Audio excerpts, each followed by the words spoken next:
Hello बच्चों, आइए प्रश्न को देखते हैं। प्रश्न है लाल हरी वर्णांतता एक लिंग संलग्न विशेषक है। निम्न में से कौन सा कथन वर्णांतता के लिए सही नहीं है?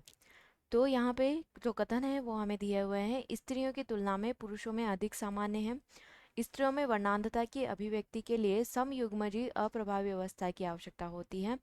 पुरुष इस विशेषक के वाहक हो सकते हैं। वर्णांत स्त्री के पिता हमेशा वर्णांत होते हैं और वे सदैव वर्णांत पुत्र उत्पन्न करते हैं। ठीक है, तो यहाँ पे सबसे पहले हम बात करते हैं प्रश्न की मुख्य अवधारणा के बारे में।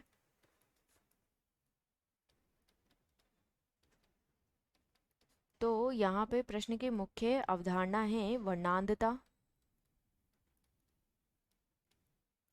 वर्णांतता क्या होता है? यह एक लिंग संलग्न रोग है। संलग्न प्रभावी रोग है। प्रभावी रोग है और यह केवल पुरुष के एक्स गुणसूत्र पे पाया जाता है। पुरुष के केवल एक्स गुणसूत्र पे पाया जाता है। एक्स गुणसूत्र पे पाया जाता है।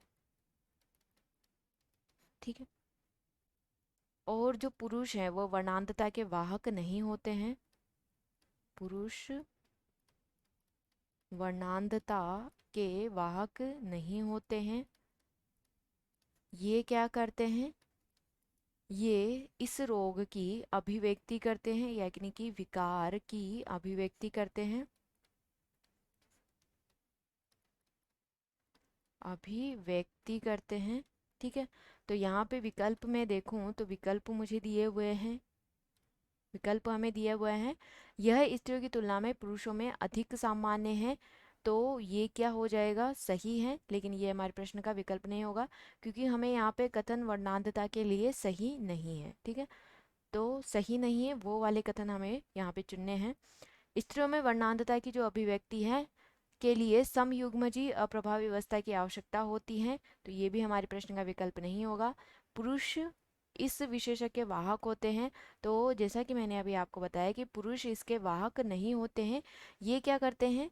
ये इस विकार की अभिव्यक्ति करते हैं। ठीक है, तो ये हमारे प्रश्न का, तो ये क्या हो गया? गलत कथन हो गया, तो ये हमारे प्रश्न का सही विकल्प होगा। विकल्प डी हमें दिया हुआ है, वर्णांत स्त्री के पिता हमेशा वर्णांत होते हैं और वे सदैव वर्णांत पुत्र उत्पन्न करते हैं। ठीक है, तो ये भी गलत हो जाएगा। जो वर्णांत स्त्री के पिता हैं तो उसके जो एक्स क्रोमोसोम पे क्या पाए जाएंगे? जो वर्णांतता की जीन है वो उपस्थित होंगे। अगर इसका विवाह एक सामान्य महिला से कर दिया जाता है तो यहाँ पे जो पुत्री है वो तो इसकी क्या हो जाएगी? वर्णांत होगी। लेकिन जो पुत्र हैं वो कैसे प्राप्त होंगे? यहाँ पे पुत्र सामान्य प्राप्त होंगे। ठीक है, तो यहाँ पे जो पुत्र हैं वो सामान्य प्राप्त होंगे और महिलाएं जो है इसकी वाहक होगी।